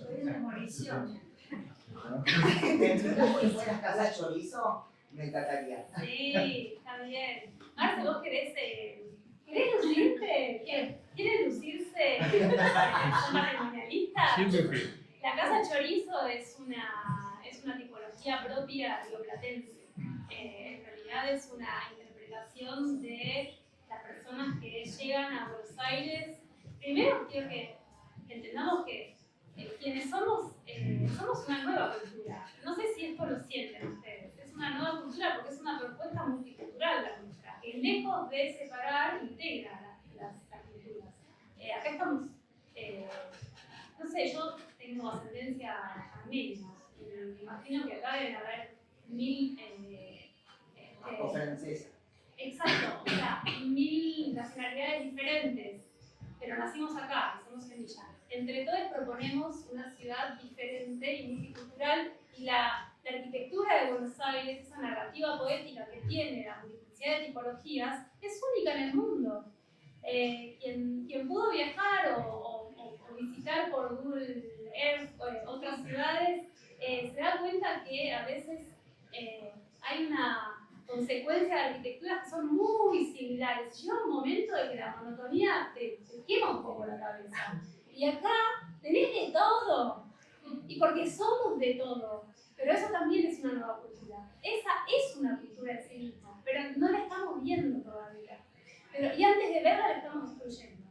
Es como un poco las ciudades que narra Levi-Strauss. Siempre somos adolescentes, ¿no? Irrumpiendo y matando lo que vamos creando y no lo terminamos de ver, ¿no? Siempre somos ciudades nuevas, nunca viejas, pero nunca futuras. Por eso, la casa chorizo es, volviendo, retomé, ¿viste? Vuelvo. Puedo volver. Vamos. La casa chorizo es muy de acá. Y le estamos reventando sin entender que es una tipología que crece y se desarrolla por propia necesidad de poder plantar semilla en este territorio, porque veníamos de guerras, de matanzas, de hambrunas, y la Casa Chorizo es una continuidad de piezas, una unión de familia y una proyección de los balconcitos, que para cuando la familia crezca, esos balconcitos ahí están. Algunos crecieron, algunos no. ¿Vos querés decir algo? No, quiero escuchar esto, porque para mí es un montón de hermoso. Bueno, viene de la villa romana. Claro, de la casa patria. Vos te tocado como quieras. No sé por qué viene lo de la casa chorizo, pero si quiero hablamos de la casa chorizo. Porque me quedé enamorada de la casa chorizo, es una tipología rioplatense. Ok. Pero es una propuesta que surge de la generación edificaciones que realmente tienen un propósito de semilla. Yo creo que la Casa Chorizo representa un montón de cosas que se trataron acá. Por un lado, nuestro ADN, ¿no? Uno de nuestros ADN, ¿no? Porque esas son las arquitecturas que trajeron los españoles con la Casa Española, acompañarme colega acá, fue particionada y que la casa de patio particionada conformó lo que es las primeras casas chorizo.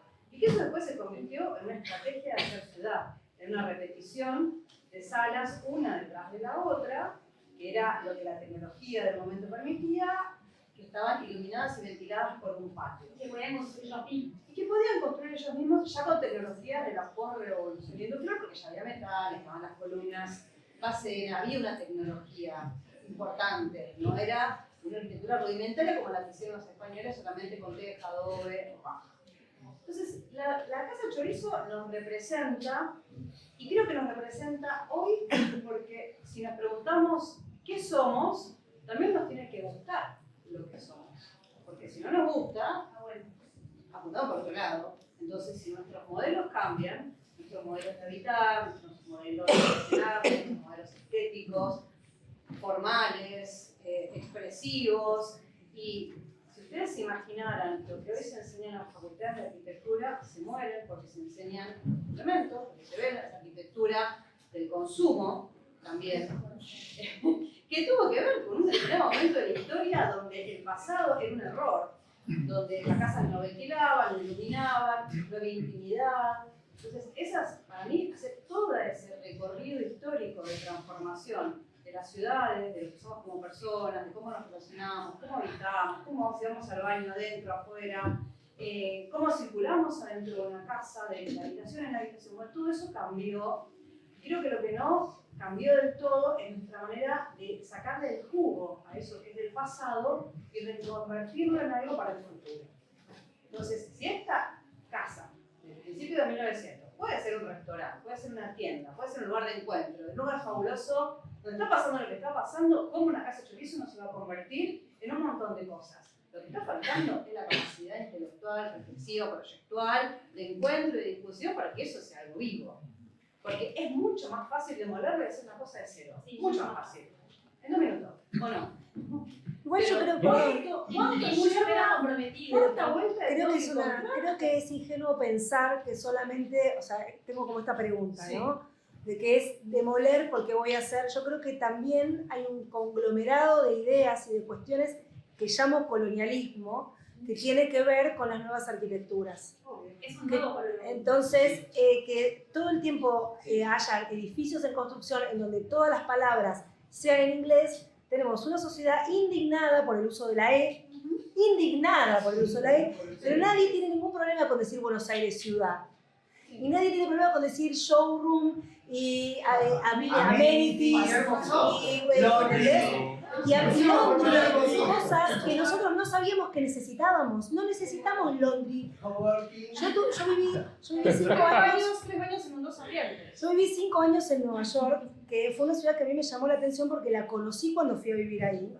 Y las arquitecturas me parecían rarísimas, eran arquitecturas muy viejas, departamentos con los pisos así, son estructuras de hierro, con otro tipo de construcción distinta, viejísimas, muy difíciles y tratadas de a toda fuerza de que funcione una vivienda, y es divino, porque son esas cosas que uno ve todo el tiempo en todas las películas, ¿no es cierto?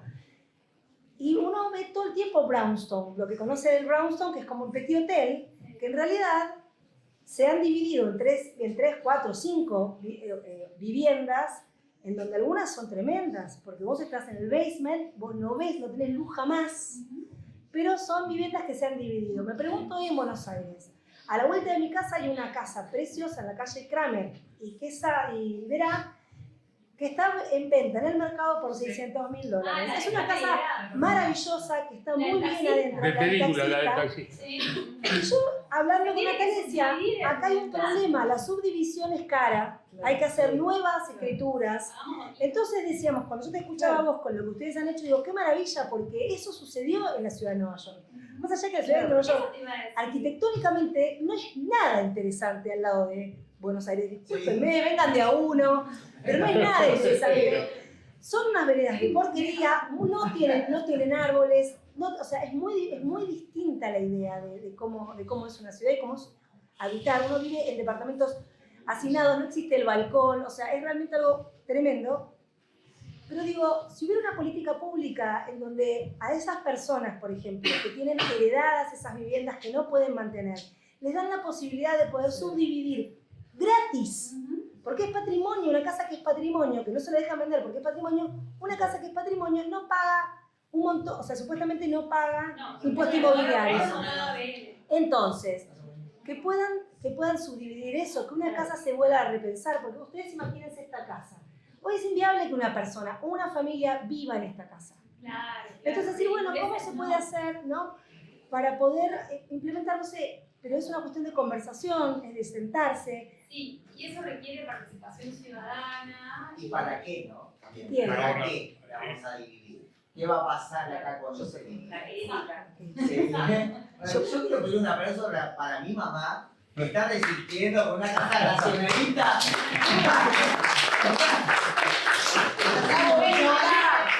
Y me dice, ella me enseñó a mí a valorar el patrimonio cultural y arquitectónico de esto. Es que es la educación, es la educación. Sí, es la educación. Yo no sé qué hora es. Yo solo perdón, no puedo. Tengo un tema familiar. Pero si alguien quiere mencionar algún aspecto o alguna... No, quédense ustedes, no quiero interrumpir nada, yo solo me escabullo silenciosamente. Gracias. Muchas gracias, María.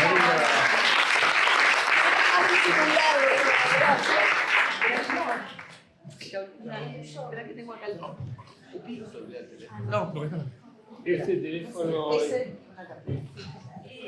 Abro el intercambio, ¿les parece? Aclaro una cosa en relación al tema Casa Chorizo, ya que tiraste la palabra a los patrimonialistas.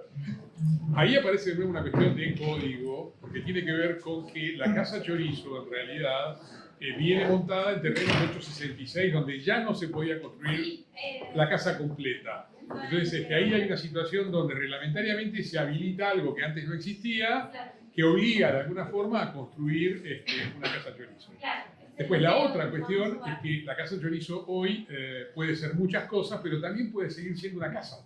No tenemos la experiencia de la casa que se rehabilitó hace 20 y pico de años, para allá es de otra gente, en la calle Carlos Calvo, 1400, a la vuelta del famoso Vicente del bar del frente, donde se recuperó para ser habitada, y el problema de esa necesidad de pasar de una habitación a la otra se solucionó cerrando la galería y haciendo un jardín de invierno. Entonces vos tenías la posibilidad de ir por afuera, y después, bueno, obviamente había que hacer una modificación para poder meter la cocina adentro y el baño adentro, porque la casa, que todavía se mantenía original, tenía un baño en el fondo que se conservó, pero como una anécdota, y la cocina en el fondo, que en realidad pasó a ser una especie de salón de usos múltiples, estudios. Pero digo, esas posibilidades existen. Lo que pasa es que te tenés que plantear, que además tenés que encontrar un cliente que te diga, yo quiero recuperar la casa para vivir. O sea, no estoy pensando en un restaurante, ahí un restaurante no hubiese funcionado. Sí, también nada profesionales aptos para proponer, ¿no? Por eso la facultad es tan crucial. Bueno, y con la facultad, cuando yo estudié, el modelo era Miami. Es decir, ni siquiera era alguna otra cosa de Estados Unidos que fuera un poquito más respetuosa del tema del patrimonio. Y yo me enteré que los americanos conservaban el patrimonio, e incluso Nueva York tenía reglamentos muy estrictos y decisiones tomadas respecto a los edificios patrimoniales por comités que estaban integrados, entre muchas otras cosas, por las universidades y los vecinos, cuando fui a estudiar restauración a México. O sea, acá es una cosa que no se sabía. Igual no es responsabilidad solo de los profesionales, O sea, estamos hablando de que tiene que ser mitad y mitad, No, totalmente. O sea, nosotros decimos siempre que una buena obra es mitad por el cliente y mitad por el cliente. Hicimos una película llamada 50% porque la teoría, hicimos una cita falsa de un arquitecto famoso para que tenga peso, que el 50% de toda buena obra es responsabilidad de los clientes, ¿no? Absolutamente. Pero me parece que... Acá quiero hacer una pregunta. Bueno, Malene. Estaba esperando que termine naturalmente la oración, Gustavo. Termine la oración, Gustavo. Listo, era eso. No, quería preguntar que un poco es como para ir a la lista, porque considero que no hay una respuesta, pero para pensarlo también de que, y es algo que lo pienso también como algo que me conflictúa a mí personalmente cuando pienso en este tema, porque venimos siguiendo hace mucho la totalidad y la demolición es un tema que es como a todos acá creo que nos afecta muchísimo, pero es pensarlo cómo se articula ese deseo de cuidado del patrimonio para el urbanista con el tema de la inclusión social que tiene que suceder en la ciudad en la que vivimos.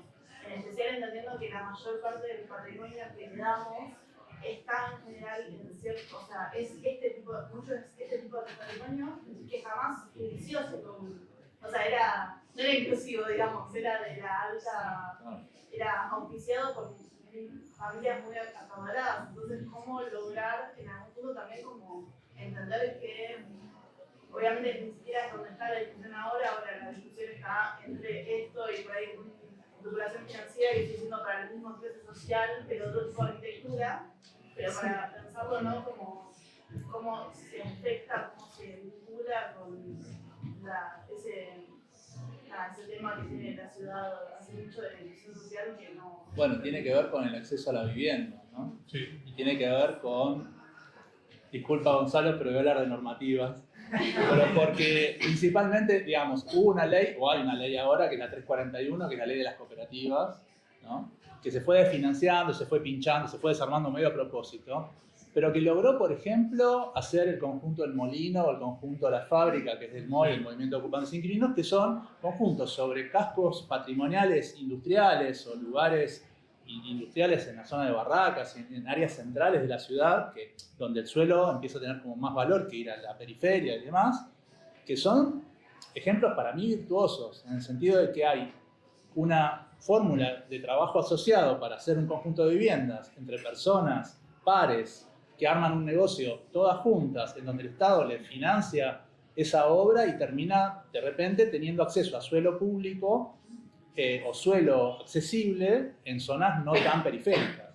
En ese sentido, me parece que hay una necesidad también como de volver consciente, tanto como la visibilidad sobre la preservación, la visibilidad sobre la acción comunitaria, que yo entiendo, por ejemplo, me pareció muy bien lo que dijo Marcelo de gente que trabaja 20.000 horas por día y entonces no le da el cuero como para poner el lomo, porque una cooperativa lleva a poner el lomo. Nosotros fuimos con los estudiantes, fuimos con 100 estudiantes a Uruguay este año. Siempre hacemos un viaje todos los años con los estudiantes, pero fuimos a ver el fenómeno de las cooperativas, que es una herencia de otro patrimonio que tuvimos, que fue las cooperativas en la Argentina, que el Hogar Obrero la encarnó durante 80 años y que fue un ejemplo de cómo producir vivienda colectiva y acceso a la vivienda propia de una manera asociada y fomento mutuo. Que siguen funcionando. Que siguen funcionando y que son parte de nuestra identidad. O sea, claro.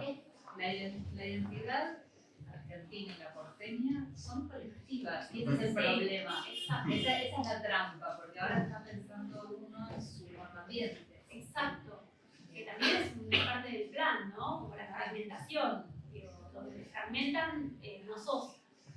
Ahora, fíjate que Entonces, pero sí. No sé si había terminado. No, pero era lanzar la cuestión esta, ¿no? Como las preguntas que hizo Malena recién, digo, cómo hay posibilidades que son culturales también. Esa encarnación cultural de una posibilidad de acceso tiene que ver con cómo la ley te apoya, cómo hay un marco normativo que te permite hacer eso, cómo hay una capacidad política de producir ese tipo de vivienda. Entonces, eso desarticula un poco que hay una sola forma de hacer entre lo público y lo privado, el inversor privado como única figura para solventar la inversión en vivienda o en la mejora del hábitat privado. Y me parece que hay otras herramientas, lo que pasa es que no están visibilizadas. Por eso digo, es muy importante la palabra de la visibilidad como fenómeno, como es esto, de ilustro, porque la visibilidad es lo que propone el cambio del sentido común, digamos, ¿no? Como que empezamos a pensar desde otro lugar, o decir, bueno, hay una tradición que no estábamos respetando, que es la de la cooperativa. El cooperativismo lo reventó el plan Bonex del 89, o sea, el Hogar Obrero fue la 6ª empresa privada del país en ese momento. Tenía tanta guita que compró el abasto. Lo que pasa es que lo agarró el plan Bonex y lo reventó, y ahora, ¿quién lo compró? IRSA, porque era el pulpo que se llevaba a todos los shoppings en ese entonces. Entonces también veamos un poco en nuestra historia por qué las cosas ocurren también, ¿no? Desde qué lugar ocurren. Fíjate qué inteligentes que somos, que redireccionamos la industria de la cooperativa. Existen miles y es una manera de subemplear gente. Es un negocio para no tener gente en blanco. Claro. Sí, sí, sí. Toda la producción frutícola, Mendoza, San Juan, en el norte, son todas cooperativas, pero no son cooperativas en el sentido cooperativo. Está subvertida la palabra. Y eso Ellas usan el formato cooperativa para contratar gente y esquivar. Es una empresa, en el fondo. Es como lo del suplemento al final. ¿Eh? Son eufemismos, es como lo del suplemento. Es como un suplemento, exactamente. Hay miles de cooperativas, pero se dedican a otra cosa, o sea, llenan los bolsillos de uno, cada cooperativa. Claro. Yo quería sumar otro problema que también tenemos, que es el territorio, ¿no? Buenos Aires está afectada por un territorio que es muy plano, ¿no? El río, que es poco profundo, se puede rellenar fácil. La fiebre amarilla, que movió a toda la gente que vivía en el sur, la movió para el norte, ahora se están moviendo del norte, más al norte todavía. Entonces, todo se va moviendo en Buenos Aires. Y eso también es un problema de identidad. Estamos como en un fluido que nos vamos moviendo de un lado para el otro. Entonces eso también influye en todos estos modos de habitar y por qué se abandonaron estas casas y qué pasa ahora. Pero bueno, es también un tema para reflexionar en relación a eso. Digo, Buenos Aires nació frente al río y de hecho estaba relacionada con el río directamente. Después se puso un ferrocarril, después se rellenó para hacer una cosita, otra cosita, más industria. Puerto Madero, la discusión en muchos años. Y bueno, y todo ese frente separó a la ciudad. Ese es un problema del territorio, que no lo comprendemos, no entendemos cómo viene, cómo vivir en él todavía, estamos medio perdidos. Ahora decimos que hay que desentubar los arroyos, ¿no? Digo, es como unas cosas medio esquizofrénicas, ¿no? Que no sabemos dónde están. Con respecto al tema de cooperativas, una de las cuestiones, por ejemplo, que se podría llegar a disponer, bueno, ahora prácticamente no hay que tener, los fondos para los planes de vivienda de interés social, en lugar de ir a construir vivienda de interés social lejos, recuperar edificios históricos. Y es una cosa que se hace en muchos otros países y que son cuestiones que están absolutamente estudiadas, así que vienen desde hace 30, 40 años en Francia con la rehabilitación de edificios históricos y demás, donde había planes integrales que permitían rápidamente, con X cantidad de dinero, terminar teniendo más cantidad de metros cuadrados recuperados justamente para vivienda de interés social. Eso acá nunca pasó. Y la otra cuestión que me decía, yo no conozco tan a fondo el tema de las cooperativas, pero creo que algunas de las cooperativas terminaron logrando apropiarse de los edificios, pero en función de la resistencia. Es decir, algunos eran como edificios que habían tomado y lograron finalmente transformarse y defenderlos y los terminaron recuperando. Fueron los mismos que escribieron la ley. O sea, el movimiento de ocupantes inquilinos son los redactores de la ley 341, que todavía sigue vigente tambaleando. Es algo que ocurrió hace como 30 años atrás. Claro, sí, claro. Sí, y se promulgó en el 2001. Y yo me acuerdo que en ese momento había un movimiento donde se hablaba, incluso dentro del tema de patrimonio, más de la cuestión de rehabilitación de vivienda. Claro. Después desapareció. Sí, sí. Bueno, un montón. Claro. Gracias. Hay más preguntas, no sé. ¿Alguien quiere? Es el momento de... Hermoso. Quiero seguir hablando. Sí, hay mucho más, hay 4 charlas más, 3 charlas más. Charlando, cada quien puede seguir charlando en sus hogares. El co-housing, será el tema. Claro, un poco la idea y lo que dijiste, Natalia, es que esto después uno lo desparrame a su gente, a su núcleo, a sus amigos, que sea una Pasan charla, las semillas. ¿sí? que sea como puede ser la charla de Wanda Nara con no sé qué pasó con Ricardi, me echamos un poco esta cuestión, ponemos temas, vemos cómo creativamente lo relacionamos, y decimos, no, Wanda se compró una vivienda muy antigua. Bueno, acá hay un detalle no menor, ya que la nombrás a Wanda. Wanda todos sabemos que vive en Chateau Libertador. Un Chateau edificio Libertador, que divino, por un lado hermoso. fue nombrado como el edificio más feo de la ciudad de Buenos Aires, tiene algo muy singular, que es que a alguien se le ocurrió replicar una arquitectura francesa y hacer un copy-paste al infinito, pero no es una propuesta de una... Exacto, pero, no es una, pero hay algo ahí interesante para remarcar, que es, hay como una idea de estilo, porque es francés y porque ponele, ¿no? Entonces, hay algo para pensar en Es el eso. famoso estilo aspiracional. Respecto a eso, exacto. Pero en serio, seamos semilla, elijamos de qué vamos a hablar, cómo lo vamos a vivir, el tiempo que vamos a vivir el día, entender cada decisión, cómo nos afecta, porque después afectamos constantemente y es una invitación que es una constante, no arranca ni termina. Así que, y si quieren compartir al proyecto, vivencias o situaciones o casos específicos también, son siempre material de estudio, de conversación, sí, mi amor. Amo que la juventud esté acá. Que también puede ser parte del problema que pensamos de manera general que como país exportador de materia prima estamos atrasados, cuando en realidad los países industrializados no es que van más adelante, sino que son otra cosa diferente. Sin materia prima no hay industria. Entonces es como que tratamos de ser algo que no somos, porque no somos y nunca vamos a ser industrializados, porque ya somos países exportadores. Entonces si queremos imitar algo que no somos, nunca vamos a llegar a hacer nada. Eso aplica a un montón de aspectos que se trataron hoy acá. Anótense en las próximas charlas, vamos a tener sociólogos, artistas, una ingeniera que habla sobre extractivismo en la ciudad de Buenos Aires, cineastas, documentalistas, hablar de la arquitectura y la palabra. Bueno, nada, millones de temas y cuestiones para acercar. De pueblos queratíes y territorio antes de la llegada Claro. de la ola migratoria, que también es territorio nuestro. Para hablar de raíz. Yo trabajo en cerámica y aprendí estudiando la cerámica de los pueblos originarios, por eso cuando hablamos de los edificios y todo el tiempo estoy pensando, hace 45 años que me dedico a esto, y todo el tiempo estaba pensando en la gente que caminaba y que andaba acá, digamos, antes.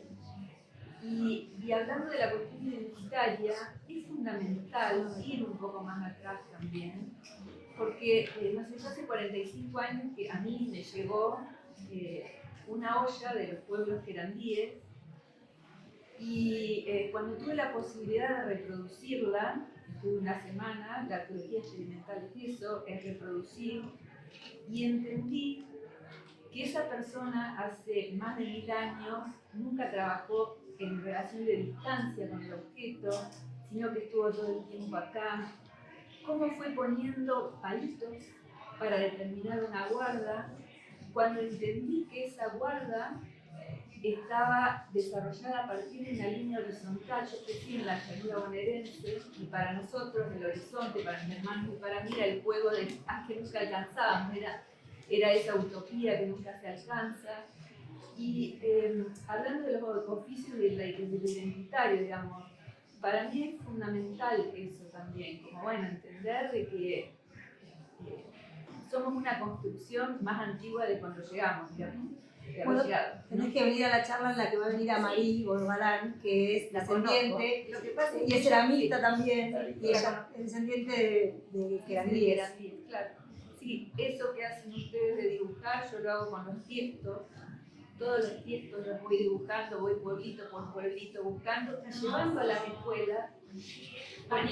Eso es también cuando hablan de lo educativo, para mí es fundamental. Las escuelas de cerámica enseñan cerámica para la producción, no para desarrollar un oficio, porque un oficio es nada más y nada menos que entender el lenguaje de la materia con el que trabajamos y relacionarnos corporalmente. Y lo que decían las chicas, ¿no? Es esa cosa identitaria lo que nos va a llevar a poder mirar todo, porque no escindir una parte. Y lo último que digo respecto de lo que significa, yo fui estudiando la cerámica de toda la Argentina, de toda América. Cuando venía a las escuelas y traía esto, a las escuelas, a la universidad, me decían, no, pero qué sé yo, la alta temperatura, estuve 5 años afuera, viendo a ver si era real lo que me decían acá en las escuelas, que era mucho más importante la cerámica que afuera, y volví más enamorada que nunca del tipo de cerámica que se hacía acá, porque lo que decía Ricardo Rojas, la cerámica fue el apoyo prácticamente de todas las artes prehispánicas. Entonces ahí los pueblos originarios, los pueblos ceramistas dibujaron, pintaron, hicieron instrumentos musicales. Hay instrumentos que son increíbles. Pero hay algo que a mí me sacudió todo el tiempo, es como el poema ese de Vallejo, que era como trompa, como que me dieran palmadas y quedaba con los ojos locos. Me acuerdo estudiar en el Museo de La Plata ciertas cerámicas de San Juan, de lo que hoy es San Juan, y no entendía, yo decía, ¿qué es lo que pasa? ¿Cómo es esta decoración? Y llegar al lugar y que el paisaje me devolviera, me trajera la razón de esto que habían hecho las personas. Entonces, toda esa cuestión es fundamental para querer los lugares donde vivimos, la tierra.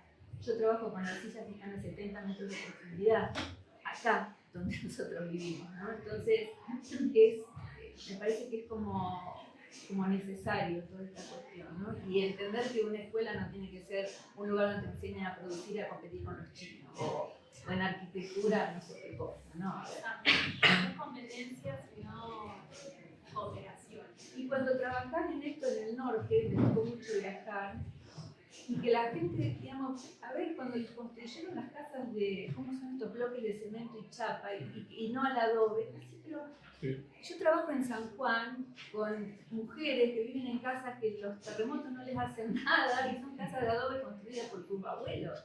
Entonces, volvemos a los planes de vivienda de interés social, cara del otro lado de la ruta, vos tenés un barrio nuevo que afecta paisajísticamente lo que es el Pucará, construido con bloque y con techo de chapa en un lugar donde tenés unas variaciones de temperatura feroces. De pronto y entras en un ranchito, y el ranchito es fresco, y diciéndoles que no tenían que construir por la vinchuca. Y es irreal, si vos pintás y mantenés limpio, no tenés vinchuca. Entonces es como... Bueno, hay un negocio con el que venden los ladrillos de cemento. Además es la idea de progreso. No hay ningún secreto. Tenemos que ir cerrando. Démosle sentido a la materia, porque la materia sin sentido no es más nada que una cosa. Entonces, todo lo que existe tiene sentido porque tenemos arraigo emocional y nos identificamos. Si no, no tiene sentido realmente. Gracias.